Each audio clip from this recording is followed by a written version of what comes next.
Bonjour à toutes et à tous et bienvenue pour une nouvelle vidéo. Nous nous sommes arrêtés à la ronde 2, nous sommes déjà maintenant à la ronde 6 et changement de leader puisque après 6 rondes c'est Denis Rombaldoni qui partage la première place avec 5 points sur 6 devant toujours Fabiano Caruana qui reste à 4,5. On va s'intéresser à une partie de cette 6e ronde entre Alessandro Bonafede qui est un jeune joueur italien de 20 ans, 2310 Elo, et donc Denis Rombaldoni, presque 2500 Elo. 21 ans, ce sont deux jeunes stars de l'Italie qui se disputent une partie très intéressante. Nous sommes au 17e coup après le coup cavalier F6.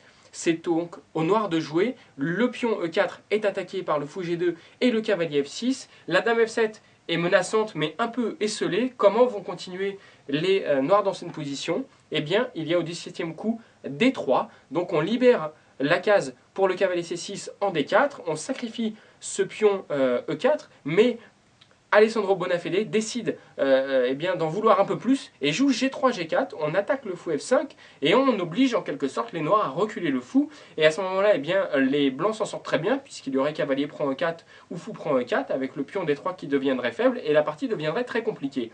Ici, Denis Rombaldoni va opter pour un excellent sacrifice de fou en jouant fou prend G4.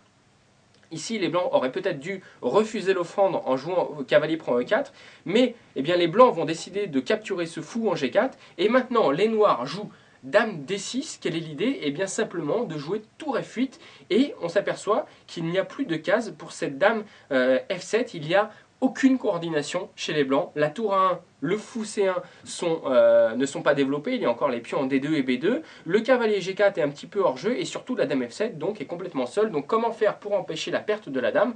Eh bien on joue dans cette position cavalier F6. L'idée est que maintenant sur tour F8, il y a cavalier E8. On attaque la dame D6 et on attaque le fou G7.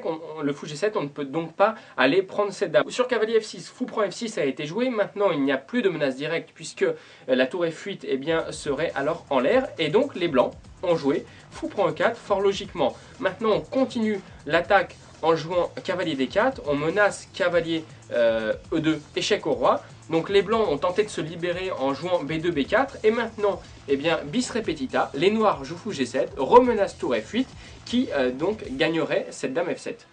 B prend C5 a été joué, on attaque la dame, donc avec les noirs, il faut jouer dame D7, donc position très intéressante,